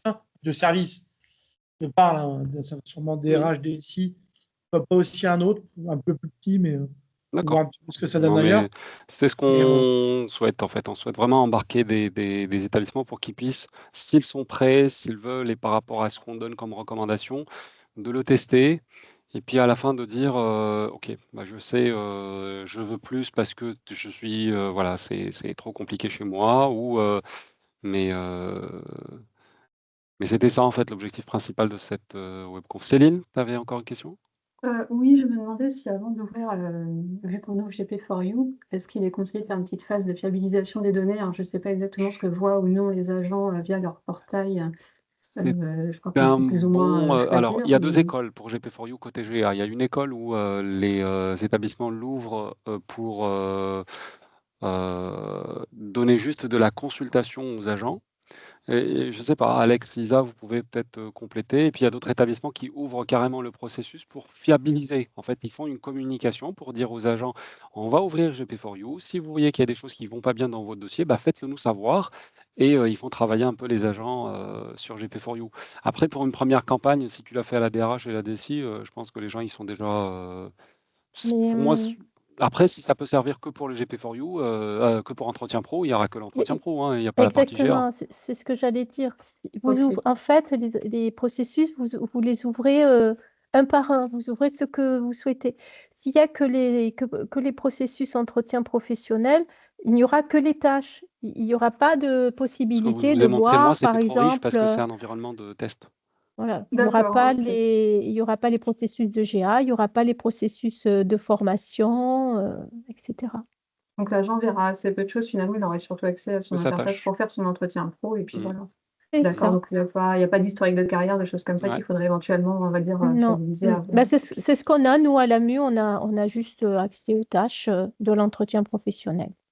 Très bien, merci. Et ben, merci à tous, donc on va vous envoyer le support, avec, je préfère l'envoyer demain avec un petit, sphinx pour, voilà, pour avoir, un peu de retour de votre part, et un positionnement éventuel en phase de test chez vous, donc si vous êtes tous d'accord.